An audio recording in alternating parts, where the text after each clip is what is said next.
GM, everyone, welcome back to The Big Picture. We are live. This is a show brought to you by SolanaFloor, where we unpack the intersection of crypto, of macro, of politics, of all the good stuff that shape this industry. Now, today we have a special episode for you. We have spoken to this gentleman before, but today we're going to unpack the middle ground. And James, as you all know, you've seen probably all over the timeline, he talks to these issuers. He's got front row seats as to what's coming next. So I'm super excited to chat to him as well. Yeah. And I mean, when you look at this specific, to Solana, we're seeing a ton of ETF purchases, right? I think that it's crossed over the $1 billion mark. We have an ETF tracker. It's so important that we are constantly looking at. So when you actually look at the amount and, the amount of actual traditional finance interest in these, it's extremely important. And, I want to know what's actually in the way of, this pushing us into something like a golden bull run at this point, right? We got the macro, we got the SEC, what is it that's going to take us to that next level? Yeah, and the last time we spoke to James was also at an interesting period. The Bitwise BSOL ETF had sort of just launched through a very interesting period where there was a government shutdown. James shared some very interesting insights. So I think that backdrop is the perfect setup here. Let's go ahead and bring James Seyffart in. He's been tracking all of this in real time. Super excited to talk to him today. Joining us is James Seyffart. Now, a returning guest, as we mentioned, so friend of the show. He is a senior research analyst at Bloomberg Intelligence, where he obviously covers all of the asset management industry, special focus on ETFs, of course, including crypto, also touches on thematic funds. So you've no doubt seen his banger tweets all over the timeline. James, welcome back. It's great to have you on The Big Picture. Yeah, thanks for having me. Happy to be here. Absolutely. Now, James, to get started, first of all, how are you since the last time we spoke? And what's your read on today's markets from your perspective, from a macro perspective? What's going on? Yeah, I mean, I'm good. All is good. I mean, the big thing to look at here is risk assets are doing well. Obviously, we've recovered, particularly in equities. You discussed this probably a million times. We've already fully recovered from what started in Iran. We're now above. We're at new all-time highs. Crypto specifically isn't quite at that level of recovery yet, but it looks pretty good for the most part. And honestly, it held up better than I would have expected during the tumultuous situations we've seen. Though I guess you could make the argument that what does crypto have to do with anything that's going on in the strait or with oil or wars or what have you? But they are risk assets, despite what many people would like to say, particularly with Bitcoin. But yeah, I guess that's the high level view, I'd say. And how have ETFs and crypto ETFs specifically fared in all of this volatility, macro volatility? Some unhinged tweets and truth socials coming out of the White House at 3, 4 in the morning that have sent markets flying up and crashing down. And yeah, what's your sort of take on how crypto ETFs have fared for let's say the first 4 months of 2026? Yeah, I really like. There is nothing exciting to say. They just like fared exactly. They worked as they were supposed to work, right? So they track underlying markets. That's what ETFs do. And what we look for in big areas of volatility is like dislocations in the market, where things like the ETF is trading at a premium or discount, or something weird is happening with spreads. None of that has happened. Not any little bit of it. So if we look at the ETFs, I know you said for the first few months we're almost flat on the year for Bitcoin ETFs. Ethereum still have some outflows.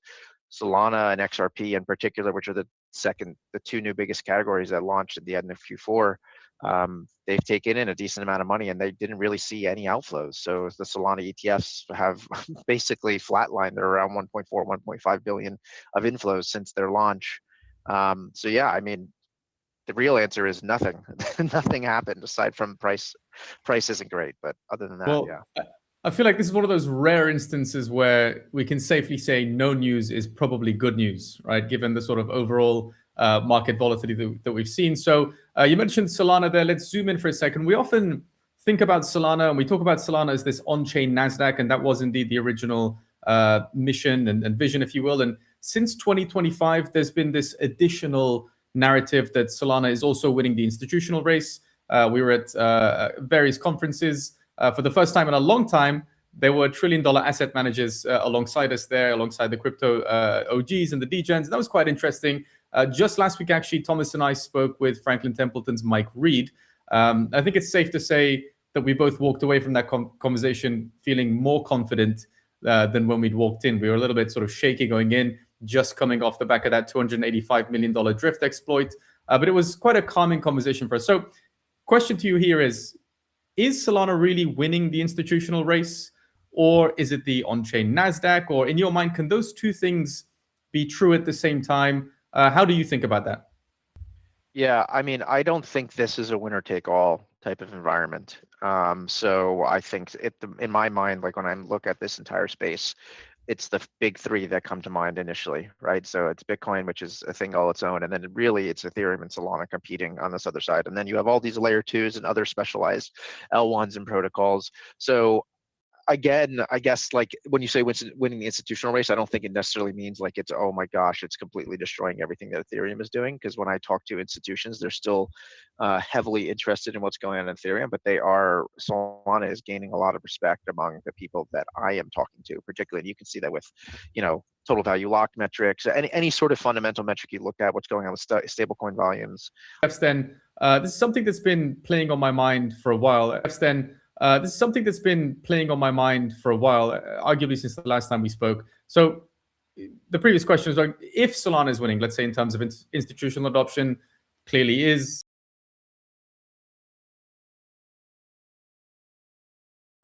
Internally, as far as on-chain metrics go, we mentioned some of them there. Then we should see institutional investors piling in, maybe to.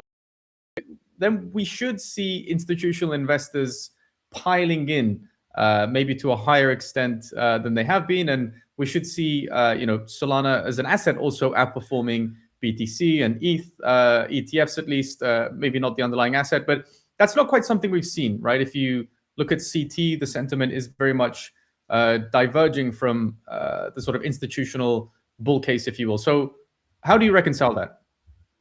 Yeah, I think part of it is, one, obviously these things are extremely volatile, right? Like we don't need to go into this. And if I'm looking at specifically the ETF flows, you go into this. And if I'm looking at specifically the ETF flows, the one thing that Solana has, which could be viewed as both a positive and a negative. So Solana and the XRP ETFs launched in the US around the same time, at least the full pure spot type products. And we have 13F data from the end of 2025. So they launched in October-ish, November-ish. And we know, based on anyone who has to file a 13F, which is an institution like we were just talking about, who owns these things. And for the most part, the Solana ETFs, so I'll take a step back. If you look at Bitcoin and Ethereum, it's 24, 25% of the holders of those ETFs are known via 13F filings. That means the rest of it, the other 75%, are retail or institutions that are overseas that don't have to report 13Fs, mostly retail. Ethereum's a little higher on the institution, 27, 28%. When you go to Solana, it's like 50% institutions are part of the 13F filing. So this is different and unique. And when you compare that to XRP, it's only 16-ish% of the assets are owned by institutions that file 13F. So one, that tells me a lot of the money that's in these ETFs is institutions. There was a lot of seed capital that came from big like VC backers and institutions that back these ETFs. So yeah, if you look at this, they are people investing, but it's not like your traditional, like, it's more like people in institutions that are already interested in crypto, right? We're not seeing a ton of new inflows from retail into Solana ETFs.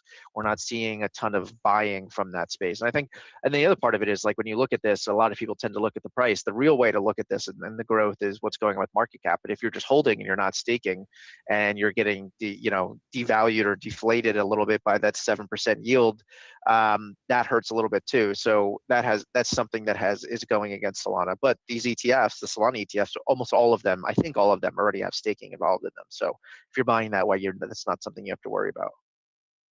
Yep. Now, James, you did mention the diamond-handedness of the Sol ETF buyer. Do you think that that's attributed to it being about 50% of institutional buyers and they're the diamond hands? Or like, can you speak to why you think that is? Yeah, the answer is no, it's not just the institutional. I think part of it is just people that are going out. Like, when you look at mutual funds and a lot of other financial products, insurance products, they're sold, right? Like, the people are selling them to you. When it comes to an ETF, like, most of the people going there, yes, there are wholesalers going to other like brokerages and advisors trying to get people to buy these things. But like, you're doing your due diligence, you're going out and you're buying this. You're not just like getting sold this portfolio manager.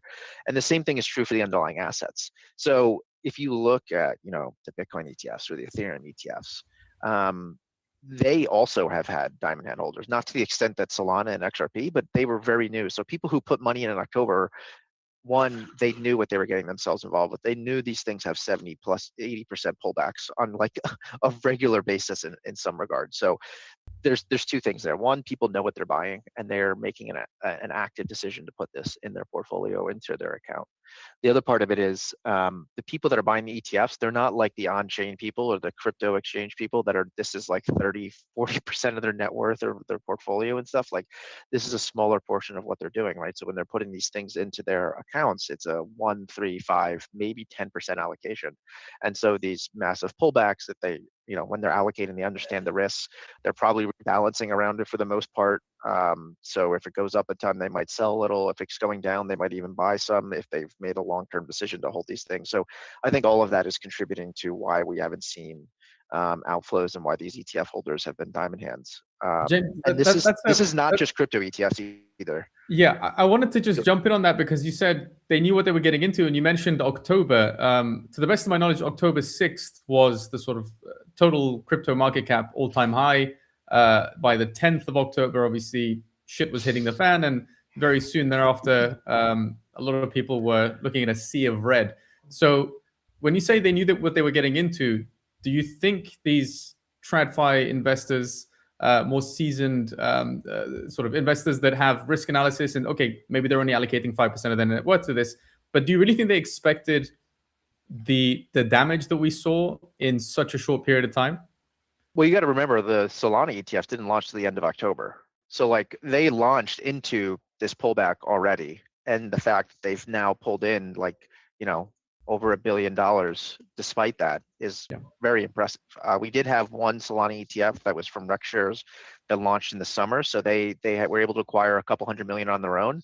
But as soon as the pure spot products launched from the likes of Bitwise and Grayscale and all these other products out there, Canary, they quickly went to $1 billion. And now, like I said, we're at like 1.5. We've barely seen any outflows from the peak here. So I don't know if people went in like, I know I'm going to be subject to going, I don't know what it was, $250 a coin down to, $60 a coin or whatever it ended up being. But I think people knew they were going into a very volatile, a very risky asset. It's not something that they went into thinking that this was going to be like a money market fund. So yeah, that's what I say when I say I think people know what they were getting themselves into. Like you don't have to go back very far to see even worse pullbacks. Like just look at the aftermath of FTX and all these different things. So True.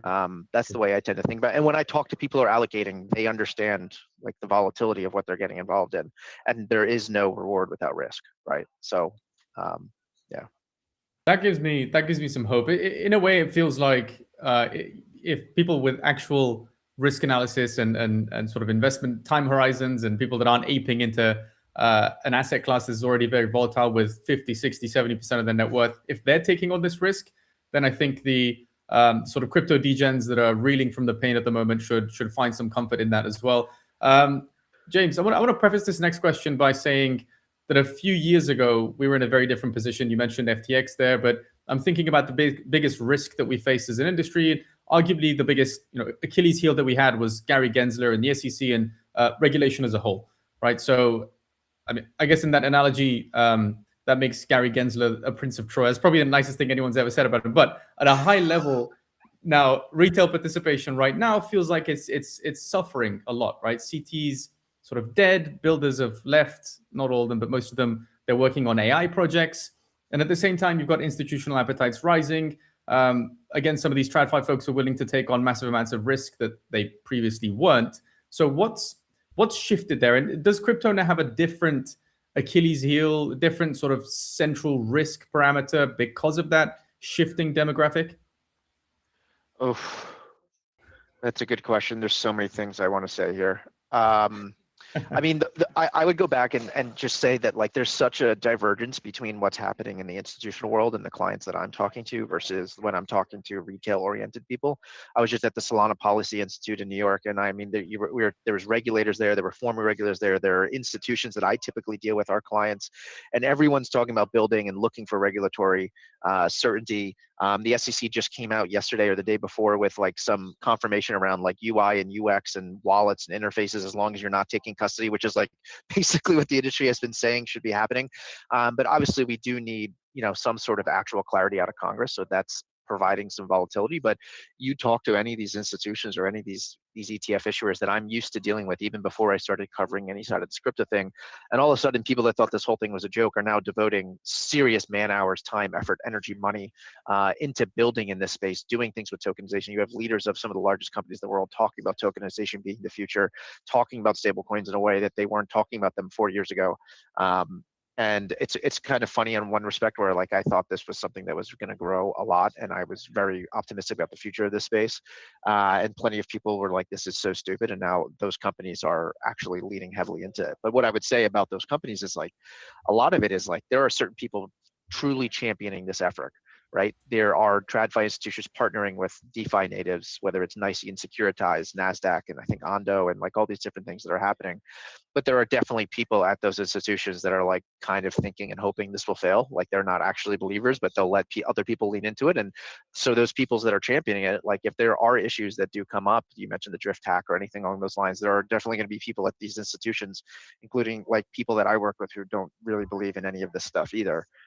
So it'll be interesting to see how that divergence actually continues. And the other thing I would say is I wanted to say before, you were talking about like it's good to hear that these people are investing. It's more so not that they're buying in the space yet, like buying the underlying tokens, but they're more like trying to build infrastructure and do things like take their TradFi stuff and put it on chain. And I think a lot of the allocations we're going to see to this space are more going to come from actively managed portfolios of like baskets of these assets across the big three and other things, and active and passive and all these things. So I think that's where more of the demand is going to come than necessarily from the single asset, the Bitwise Solana ETF. I think we're going to see a lot more demand for the underlying asset come from actively managed ETFs that are allocating in the space and things along those lines. Yeah, that's really, really interesting. And I do want to touch on these sort of basket type assets in just a second, but I get the sense that we're in a clear sense away from the sort of doomsday scenario, right? We're sort of past the point of no return, if you will. But you crunch the data, you see the conversations that people are having. You're on stage moderating discussions with the Solana Policy Institute. What do you feel is still sort of a barrier then, right? We've done away with the risks, but what is a barrier? What's holding us back from a golden bull run type of scenario where massive amounts of inflows happen, and despite some of these catastrophes like the drift hack, we sort of see new all-time highs? What's holding us back? Yeah, well, I mean, one of them is definitely those types of hacks and cybersecurity threats, but I think most people understand that kind of comes with the territory. And if you look at what happened to Drift, it seems to be more social engineering than like a technical smart contract exploit, right? So that's part of it. I do hear people asking about quantum. That's obviously something. So if there's like some hard coded plan in the event of how to handle quantum and coming up with new quantum resistant signatures that doesn't completely slow down or break up the chain. But even then, I feel like most people I'm talking to, that's just like a risk, just like investing in any equity. Like they're concerned about risks of underlying things happening. The big one is competition with other things. Like you mentioned AI, like that is way more interesting and getting a lot more eyeballs and interest and developer attention and what have you. So I think that is something that hinders the space a little bit. But really the number one thing is regulatory clarity. We have the CFTC and SEC working together, coming up with rules, giving guidance, giving no action letters, all fantastic, very, very good. But that doesn't mean that it's hard coded into the legislature, right? Into the laws.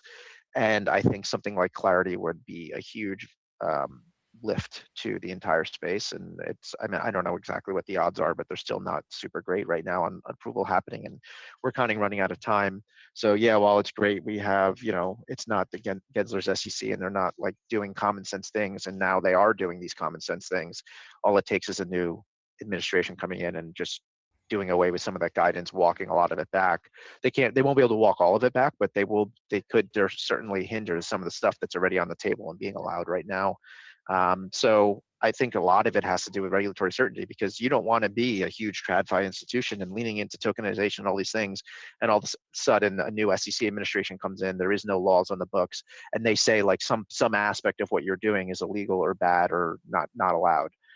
So, I mean, this has been the big hurdle for forever. When you talk to advisors 5-6 years ago, it's like, I'm interested in owning Bitcoin, I'm interested in owning these assets, but I'm concerned about regulatory uncertainty. And I don't have a vehicle I feel comfortable. I don't want to open an exchange account. I don't want to have a hardware wallet. So it's like, I need an ETF. And like now we're past that. We have some more regulatory clarity, but it's not full clarity. So all these things are going to be hindering any sort of like true institutional adoption, a lot of money coming into the space. But I mean, people are working towards it. I mean, there's not much else you can do. And it's just hope that these things do get sorted ultimately in Congress.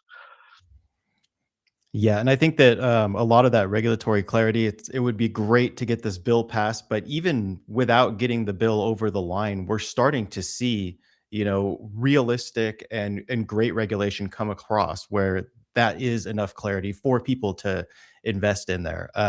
One of our recent episodes here, we had Franklin Templeton on, and honestly, I walked away from that conversation incredibly bullish. They're one of the institutions that is a $1 trillion institution that is looking to build on chain, right? The infrastructure is there, and it's a big part of what they're going to be doing in the future is building on chain.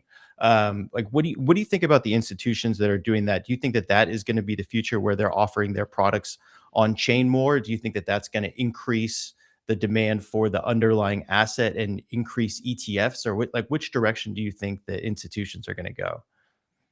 Yeah, I mean, Franklin Templeton doing this is so fascinating to me, because they were like they were very late even to the ETF trend, which was like the new technology of like the 2000s. I mean, it launched in the 90s, but it really took off, and they were not a believer in it. They are a true legacy storied institution. Same with T. Rowe Price, who has filed for an active crypto ETF. People were shocked by that. I mean, you look at BlackRock, you look at any of these names, all of these institutions, banks now are talking about Morgan Stanley. I mean, it was, long Bitcoin short the banks, and now we have Morgan Stanley launching. Goldman just filed for a Bitcoin premium income ETF, which is like covered calls on Bitcoin.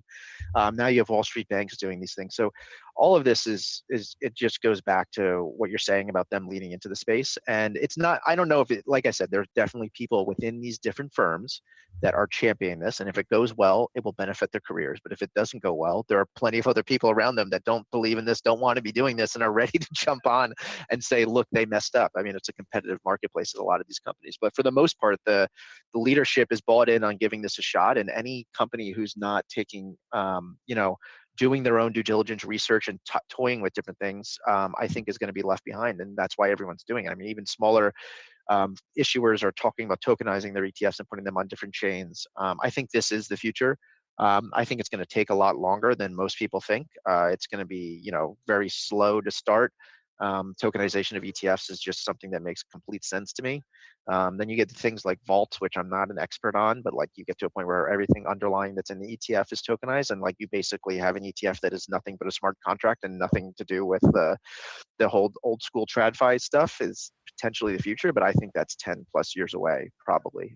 One thing that people in crypto and a lot of areas misunderstand is like the ETF world is really good. Like ETF it's a fantastic technology. These things trade with virtually no spread. There are zero fees to trade them. You get diversification, that you can get the S&P 500 for 2 basis points per year. Compare that to, buying Solana on any of the crypto exchanges out there right now. You're paying, a round trip trade is going to be over 1% in trading fees and all these other things. So like it really adds up over the long term. And you don't have any of that in the ETF wrapper, and you can buy a diversified exposure very quickly, very easily. Extremely liquid. You can put billions of dollars into a lot of these ETFs without even a second thought. So it's hard to unseat that. Like the ETF has been the better technology versus a mutual fund since the 2000s, and the ETFs have been taking in way more money while mutual funds are seeing outflows, and it doesn't matter. Mutual funds are still bigger than ETFs at this point. So I think that trend is this is where things are heading, but it's going to take a long time for any sort of meaningful change to happen. Yeah, that's fantastic to hear. And one thing that you mentioned there, so when you're talking about the ability to buy billions easily on an ETF, first of all, that's fantastic. But another part that came to my mind is with Solana, you're buying staked ETFs, right? You're actually buying assets that are fully staked, so you're not getting diluted at all. Is that something that we're seeing in other ETFs? Is that something that's common in the ETF world right now? Is that something that people are actually thinking about? So I will say it's not fully staked. So they're trying to figure out different ways around this. There have been filings for liquid staking token ETFs. So you'll actually, and some of these staked ETFs are going to be looked to like they'll actually stake with the staking provider, and then some of them might be holding liquid staking tokens. So you're talking, I don't know, 80+% of it or more is actually staked. So there is a little bit that you're missing out on, but it's way better than not having any exposure to a staked asset at all. And staking within ETFs in the US wasn't really allowed in these products until the Q4 of 2025. There were some ways around this, like I mentioned, Rex and was able to get those ETFs. They've launched a Solana staking and an Ethereum staking ETF by through all these massive loopholes and using Cayman subs in the summer, which was fantastic. But for the most part, it wasn't explicitly allowed. So we only have a few of the Ethereum ETFs are actually staking right now, but all of the Solana ETFs, because it was allowed before they launch, allow for staking. And I think part of it has to do with the fact that you look at Ethereum, it's 2, maybe 3% staking yield. It's not as critical as missing out on 7+% dilution from staking. But yeah, I mean, it's just one click easy. That's the one thing that people always underestimate with ETFs and really any sort of financial product or product in general is people are willing to pay up or go through some things for convenience. A lot of people are like, who even needs a Bitcoin ETF when they were coming out? I can't tell you how many people were telling me there's going to be no demand because anyone who wants exposure is just going to get their exposure via, Coinbase or Gemini, Kraken, you name it. Couldn't have been more wrong. They were the most successful launches of all time. People want exposure to things where they are, where they have their money, and it's a lot easier to do it by just putting into an ETF wrapper and offering it on the world of TradFi, essentially. Yeah, yeah. Now, speaking about access to, getting crypto, you've said that there's going to be something like 100 to 150 different digital asset ETFs. They're coming single asset.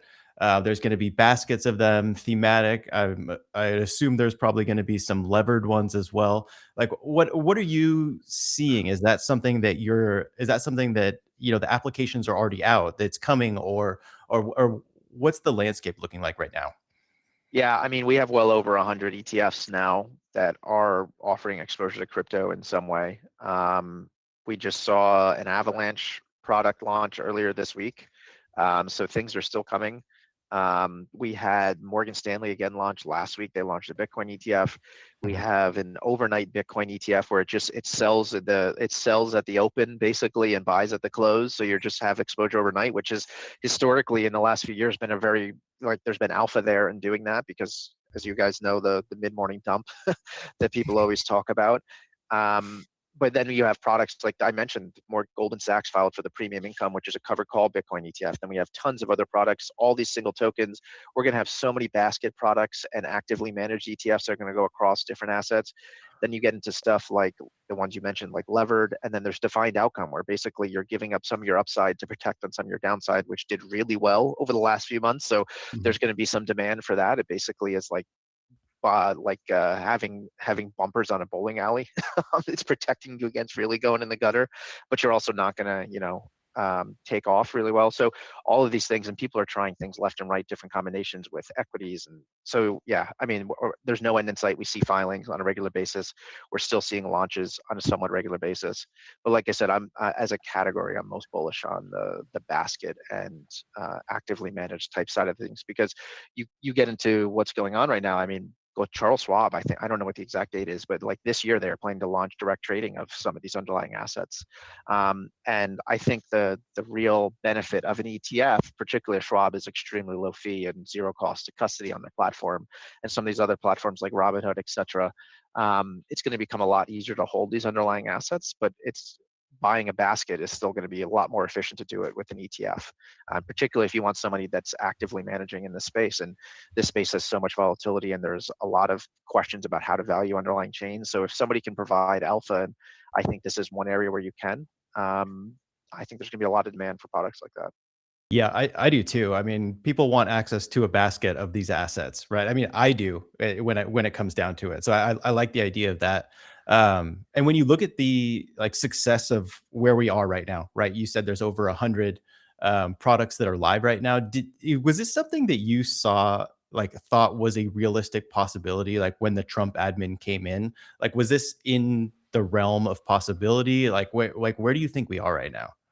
Yeah, this was always my base case. I thought we were going to see tons of these things launches, and I've basically called for like well over like hundreds of these things to launch this year. We've had, I don't even know the exact number. We've had probably 50 launch in the last like 5 months. Mhm. But I think we're going to see a lot of liquidations. There's a lot of people. The way that the ETF industry works nowadays is they tend to throw the spaghetti at the wall and see what sticks. Right? If you can launch 10 products and two of them are attract a meaningful amount of assets and they can charge enough money to be profitable, it's worth it for them to close those other 8 products and to keep relaunching and seeing what the market actually enjoys. So one, I did think this was going to happen, and two, I do think we're going to see a lot of liquidations, but that doesn't necessarily mean there's really bad things happening in the market, right? This is just part of capitalism, and the way that the markets work. Yeah, yeah, it's And the other thing I would say, I'm sorry, I forgot this. You mentioned you want a basket product. Like, if you think about it, I mentioned, like, if you're an advisor or institutional investor and you're looking to get an exposure for your clients, like, you are full time in the space, and like obviously you have your personal views, but like even you are like, I want to have a basket of beta exposure and somebody picking these stocks for me. For somebody who's an advisor and institution, this is something like 1-3% of their portfolio. They do not want to be spending tons of their time like on doing due diligence, understanding every chain, understanding every L2, and understanding how all this works. They would much rather outsource that to somebody who's just going to specialize this and let them pick the assets for them. They believe this has as legs going into the future, and they believe in this tokenization effort and blockchain and Bitcoin and you name it. But they're like, let somebody else do that for me, because for 1 to 3% of my portfolio, I don't need to be spending like hundreds of hours of my life, which is what it's going to take to understand what's going on. I want to Yeah, I hop mean, in it with. makes sense because Sorry, let me get this one. this just popped into my mind here. I want to hop in with a devil's advocate kind of argument here, because I wanted, within the last 24 hours, I saw a celebrity video turning around, and it got millions of views very, very quickly. And he was basically saying, look, the crypto industry led by Donald Trump is essentially nothing more than crypto corruption. And he was sort of parroting some of the Elizabeth Warren speaking points. And it made me start thinking, right? In the past, we have seen, to be fair to them, multiple instances of financial products being democratized, if you will, and sort of packaged, and in the name of democratization, actually selling very risky products to retail investors who don't necessarily understand the level of risk that they're buying. So is there an argument here, James, from that side of the aisle, if you will, that says, yes, you might be democratizing access to these things, but just because you bunch them into a bucket or a basket doesn't mean that they're any less risky. Actually, now they're taking on more risk because they don't know what they're buying. I would push against that. I mean, you're talking about the Ben McKenzie interview with Jon Stewart, I assume. Yes. But yeah, I don't know. He hates this space. He's hated it for a long time. He was wrong. His book has basically been proven false in many regards. So that would be the first thing I'd say. And then Yeah. the second part of it is, like I said, I think there's a lot of value in these index providers and active managers picking these names and doing things. Like theoretically, obviously, there's going to be people that invest in things that have problems. I mean, if you just look at the history of the space, it's filled with frauds and scams and hacks and all these things that are very bad. Like there is no disputing that, but there's also plenty of like really powerful good things happening, like BlackRock and all the banks I mentioned and all these Franklin Templeton. They're not building in this space because they see no value in it, right? Like anyone saying those things, I think are just wrong. And these index providers, they're not idiots. They're going to try, like the whole point of what they're going to do is they're going to try to avoid those exact types of things. They're not going to be putting, like theoretically, if you want to buy a meme coin ETF, that's fine. But like, I don't think if you're buying an active manager, they're going to be like putting like all of their assets into these things that are going to get rugged in these issues. Like the whole point is like to have a professional to do these things for you, and keep those things siloed. So yeah, I would say no. I don't give any credence to that whatsoever. Gotcha. So clearly, fart coin isn't going to be, one of the staples of all of these baskets. Hey, but I just maybe wanted to bring they'll that up. actively lean into it. Yeah. Just wanted to have some balance there. Sorry, TB, I cut you off there. Oh yeah, no worries. I don't think we need to follow the OC guy too much. I think I looked into his book a while back. I think that he got high one time, shorted Bitcoin, and got liquidated, and then he wrote a book based off of his experience. So I really don't take too much credibility from him. But wait, to go back to kind of like the baskets analogy there, it's like when I think about it, stocks are at all-time high, gold is pretty close to all-time high, crypto is not right now, right? So like as a whole, I feel like the crypto industry is very appealing to a lot of investors, right? So the idea of having a basket of, the top 10 coins or something along those lines just seems like an easy sell to a lot of people. Like, is that am I correct in thinking that? Like, is that the opinion of a lot of people right now? Because it seems like, where do you put your money that it's not in its all-time high right now? Yeah, I don't know. I don't necessarily fully agree with that, because I mean, if you just look at like investing at all-time highs every time into a lot of different assets, including equities in general, like you've done a lot better than than Yeah. buying at like certain types low, right? Because of momentum and the way that these markets tend to go over time. But I will say there are a lot of people I've spoken to who are like, I'm like, when Bitcoin was 120, they're like, I'm not putting this in client portfolios now, and they're rethinking that now. I'm not saying they're buying hand over fist, but they're a lot more better suited to like put this in a portfolio now after a pullback than they were. So who knows how long this pullback is going to go, or if it's going to go further. But I do think there's something to be said about the fact that people thought it was overbought, and now they would add to it. But yeah, I don't really have anything else. But I think there's some value to it, but I don't think it matters that it's not at an all-time high for the most part. Yeah, that makes sense. I know you did mention the Avalanche ETF recently. I know that Jack has a position in Avalanche, so he's pretty excited about this. And is that one performing pretty well? Because I think it's surprising how institutions like Avalanche so much. Is that right? How's it perform? I mean, I will say the most successful launch of the last year or few months, I guess I should say at least, is this one ETF from an issuer called Roundhill, which is DRAM. So it's investing in just like 9 companies involved in memory units, so Micron and Samsung and all these things that you've been hearing about in the news because of the limitations based around AI. But like the Morgan Stanley product launch also went exceptionally well. The Bitwise Avalanche launch, I mean, it's way smaller. There's way less interest. Most people don't know what it is. And still, it's a very successful launch. Like, we're not talking like, top percentile of launches like those other two I was just mentioning, but it's still very well into the top quarter of launches at the very least. I don't know the exact numbers, but like it's very healthy start. Took in 11, they started with 2.5 million. They took in 11 million in flows on their first day. I mean, it's going well. Like there's not much else to say other than things look pretty damn good. And if you look to other things like the Chainlink ETF and some of these other smaller chains that have launched, they're all doing well. Like I said, when you ask like what are we seeing in the markets, it's like there's no trading dislocations. Like things look pretty good. Spreads are okay. Like as long as that continues to happen, the more that builds up over time, the better it is for the underlying assets. Yeah, that sounds good. Do you think that with the launch of all of these different assets, like, is it going to get saturated? Are there going to be, too many at this point, or is, do we not know? Like, what are your thoughts there? When you say that, you mean like individual ETF assets, like on Avalanche versus whatever?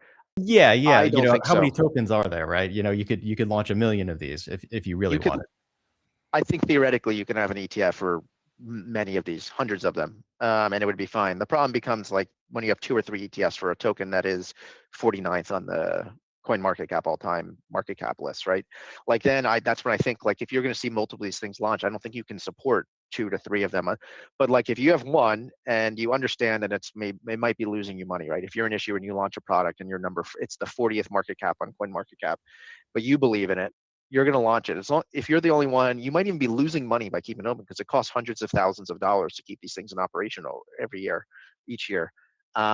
But if something really good happens or it goes in the news and it gets a ton of interest, like you are sitting there waiting to benefit from that, right? The problem becomes like if there's 3 or 4 products of that same thing, and over time it's like, what am I even doing here? So that's why I think there's going to be a lot of liquidations. People are going to try a lot of things and see what happens. But for the most part, this is the way ETFs work.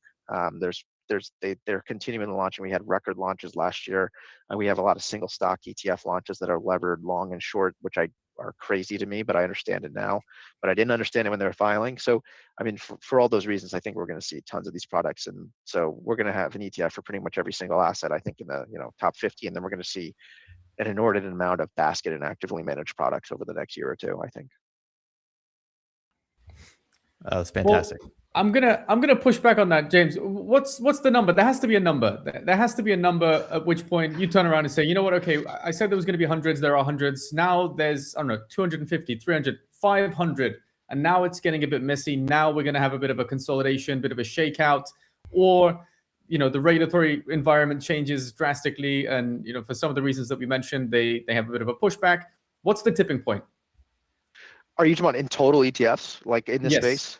Total crypto ETFs before there's just there's too much and people sort of lose interest, and I don't know, maybe we go back to leverage trading. I don't think there's necessarily a limit on the ETFs. I think it depends on what the underlying exposure is. Like I said, if it depends on the underlying asset. Like you can have 40 different actively managed exposure to these things. If all of them get $100 million in assets or $50 million in assets or what have you, like for those underlying issuers, if you're, a standalone issuer, it's profitable for you potentially depending on what you're charging as a fee. So why would you close it?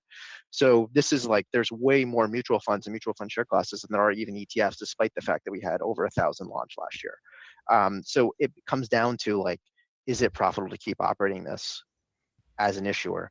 When you have a bunch of products that have 2 million in assets and they're only charging 40 basis points or what have you, like that's when things are going to start to close. But as long as there's interest and there's flows coming in, they're going to launch and they're going to stay alive. People are going to keep them around, particularly if they're profitable. So it really just comes down to profitability. I don't know what the number is. It's probably right now, I think we're nearly unsaturated with the filings because they did the whole top 25 assets that have been filed for the most part, even well beyond that. I mean, we have filings for the Trump coin, Melania coin, Far coin, all those things like that might not even ever launch. But these other assets in the top 25, top 40, I think we could see an ETF for each one of them. The problem is like with the Bitcoin ETFs, we have 13 now that track on spot Bitcoin in the US, and pretty much all of them are profitable and going to be profitable. So no one's going to close them. The smallest one is a couple $100 million in assets. They're probably, if they're not profitable, they're at least around break even. But I would think they are profitable. So they're not going to close. Like I said, you're not going to get 13 on number 44 on the CoinMarketCap market cap list. Gotcha. We have a bit of a sort of forward-looking, rapid fire round of questions for you, James. But before we get there, on a personal note, just because you mentioned it there, do you think some of these TradFi people that you've worked with in the past, if they see a Fartcoin ETF launch, is that going to materially change their opinion of the space, or have we already done enough reputational damage to ourselves through some of these launches like the Trump meme coin and the Melania meme coin? I mean, okay. Preface this, last time we spoke, you said when shit hits the fan in crypto, a lot of your colleagues included, they'll turn around and say, haha, I told you so. I knew it was going to zero. And then it never goes to zero. And then they sort of retreat once again and they're quiet for another 4 years or for another bull run. if they see a Fartcoin ETF, are they really going to say, come on, guys, you've taken the piss a bit too much? Or is it just something that they expect to happen anyway? I mean, there was a time where people didn't think bonds belonged to an ETF, right? There's still people, there's so many products that people think are unnecessary and don't belong in an ETF, but it's like free market and people can launch what they want if they want to spend the money. I mean, it's not cheap to launch an ETF and it's not cheap to keep it operating. So if somebody wants to launch it and try their hand at it, even if I think it's stupid, it doesn't really matter. So I think we've gotten to a point now where like, just because it has an ETF doesn't mean that people think it's valuable. And I think the ETF industry is launching so many products that are closing very quickly because no one is interested in them or they think it's stupid. So yeah, it'll be a bad look, I guess, in some regards. But I mean, the ETF industry is a big tent, so people can launch whatever the hell they want to launch, I guess is what I would say.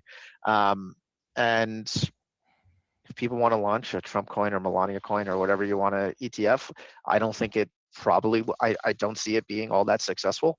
And the SEC might not even allow it. There's no clear guidance on what they are going to allow and what they're not going to allow. We're seeing a lot of comment and feedback on different filings for different assets. Like there's some movement right now on the hyperliquid ETF filing, so that might be something that comes next in the coming months. But there's no movement on those other ones. I don't know how much those issuers really want to file those things. Do they really think they're going to be profitable, or are they filing it as like a PR thing? Who knows? But we do have Dogecoin ETFs. They have for virtually no interest whatsoever at this point. Yeah, that's definitely interesting. It'd be a very expensive PR stunt if they are indeed launching these to make noise. I mean, Hyperliquid's file already them, winning. no, but to launch them, yes. Yeah. Fair play. So, James, sort of in the interest of time, we have these forward-looking rapid fire questions for you. I want as many hot takes as we can humanly squeeze out of you here. So, excuse me for being a little bit cheeky with some of these questions here. Now, we've spoken on SolanaFloor extensively about the Clarity Act. We touched on it a couple times today, but I get the sense that it's quite pivotal. It's going to be a bit of a watershed moment if it does happen, and it's going to be absolutely disastrous if it doesn't happen before November. Now, some people are saying it's fully stalled. Coinbase, Brian Armstrong famously came out and he sort of pulled support because banks are understandably, much to our frustration, lobbying against stablecoin yields. All of these factors at play, but most importantly, again, the midterms seem to be the hard deadline for us, at least. What's your honest probability of the Clarity Act passing before November? Is it going to happen, yes or no? I lean yes. I think it's going to happen. Mostly because I think it needs to happen. I don't like what's happening. I disagree with a lot of the things that the bank lobby is saying. So does the data. But that doesn't matter. They are extremely powerful lobby. But the answer is yes. I think what's going to happen in the midterms and potentially what could happen with the presidency in 2028 for this industry. Nice. Now, you said that Bitcoin ETFs could overtake gold ETFs in assets under management. Best guess on when this happens? Never at this point. Maybe I should have expanded it to crypto ETFs in general. I mean, at one point they almost did it in December of 2024. Right now, gold ETFs are over 300 billion, and Bitcoin ETFs are I don't even know, around 100 and 130, 25 billion. So they're half the size now. I don't know. When I said it in the middle of last year, we said 3 to 5 years. So I guess that would mean 2.5 to 4.5 years from now. But yeah, I really do think there's I know this is supposed to be rapid fire, but the reason we said that is because there's like 4 different narratives for why you would have Bitcoin. It might be a portfolio diversifier, store of value, hedge against currency debasement. People view it as a growth risk asset. I mean, the market trades it like it's a growth risk asset. So there's all these different reasons why you would hold it in a portfolio, whereas gold is really 1 or 2. So there's just a lot of different use cases. But yeah, I mean, not for years, probably 3 years. Maybe that ties into this next one a little bit as well. Bitcoin strategic reserve. I feel like it was a very big talking point leading up to the election. You mentioned the next one there. We've spoken about the midterms. Doesn't seem to be happening anytime soon. Is it dead? Is it delayed? I was never a believer in the U.S. government actually going out and buying Bitcoin. Even there's some problems with holding the underlying assets, because then who actually has ownership? And we were supposed to get some sort of audit of exactly what the U.S. government holds across its different agencies. And last I checked, we haven't heard anything, and that's almost a year old now at this point. So I'm not holding my breath. I just don't think it's going to happen. Yeah, I just don't see there's viable demand for it from Congress and from constituents. So I don't think it's going to happen, but yeah. It's not going to happen. Okay. I mean, we haven't even got an audit of the amount of gold in Fort Knox, right? So yeah, I think it's safe to say. I'm not holding my breath. No, fair play. All right. Now, when clarity passes, what asset is set to gain the most? Ooh, this is a good question, because clarity should have virtually no impact on Bitcoin. It should have a much stronger impact on the underlying assets of Ethereum and Solana and things like that, L1s that are doing things in DeFi and making that legal.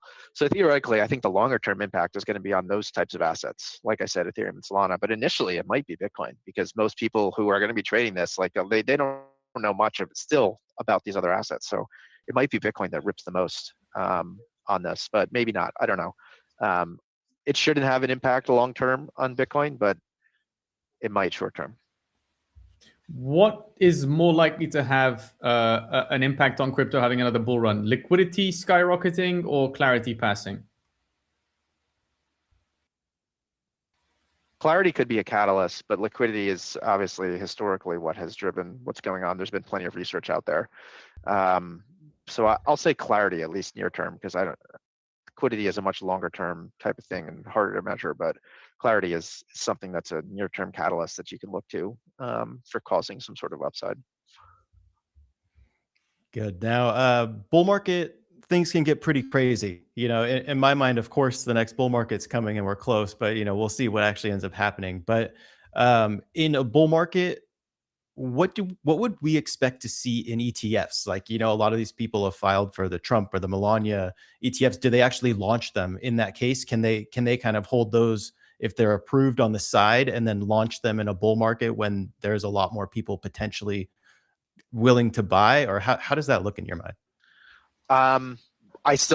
Honestly, we haven't really seen a slowdown in the launches.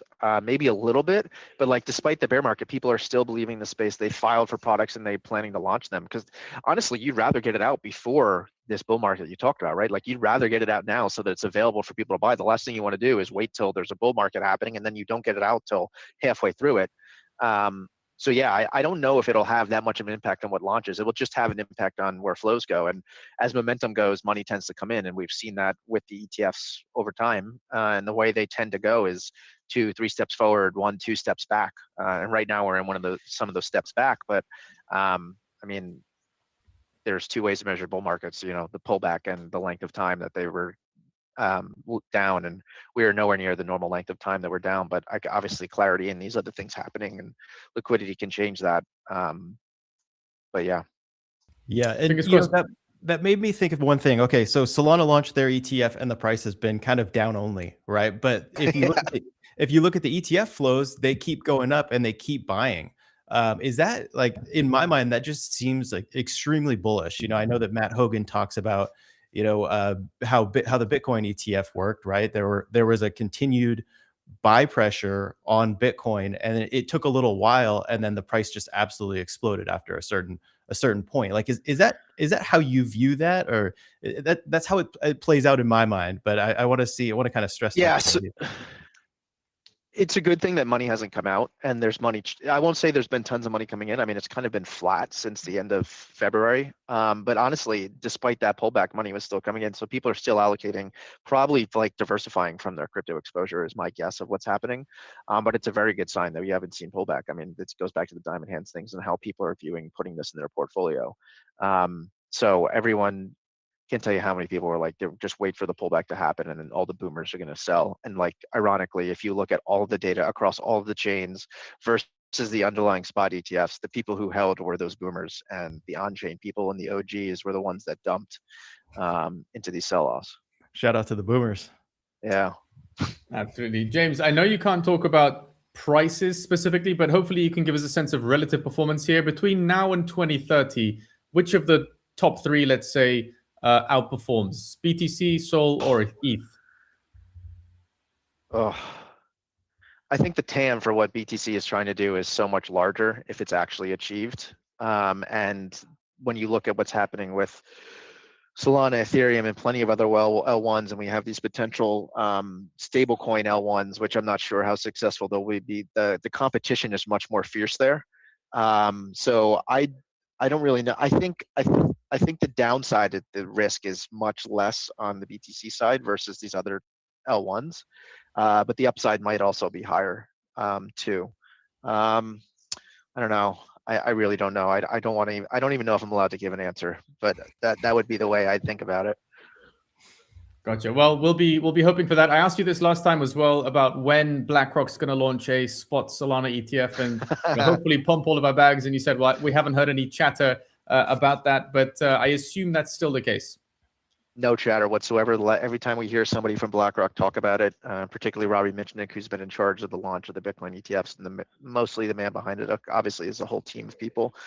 He still seems to say that they're leaning into specifically Bitcoin and Ethereum, though I think BITL is available on Solana now and some other things. So I don't know. I'm not holding my breath. Like I said, I think I said this last time, I could see them launching an index product like I was talking about, a basket product, whether it's active or passive, potentially before launching other spot products. But I'm surprised. I mean, I'm shocked that they haven't launched one yet, because like I said, most people that I talk to in the institutional world think about it as the big three. And I don't think I would expect BlackRock to go into the top 10, 20, 30 different chains like we talked about before, but I'm surprised they haven't launched the Solana personally. Well, again, fingers crossed. Hopefully that happens soon. It's James Seyffart. It has been an absolute pleasure catching up with you. Thank you for making time to chat to us today. Thanks for having me, guys. This was fun. James, thank you so much. We really appreciate it. We'll catch up soon, I'm sure. Now, ladies and gentlemen, before you run away, next week, Thursday, we're back again with none other than Mr. Mike Dudas from Six Man Ventures, someone who definitely doesn't hold back. Plenty of hot takes I'm sure we'll get from him. We'll be talking about capital flowing into crypto, about capital formation on chain. We're going to ask him about Pump Fund, obviously. He's had some price predictions there, some hot takes, spicy analysis as well. And of course, we'll touch on all the macro uncertainty that we're discussing with James Seyffart today as well. So don't forget, tomorrow we also have our Solana Weekly News Recap. That's also at 11 a.m. ET. So thank you very much to all our listeners out there. See you tomorrow for the news recap, and we'll see you next Thursday for the big picture. All right. Thanks all.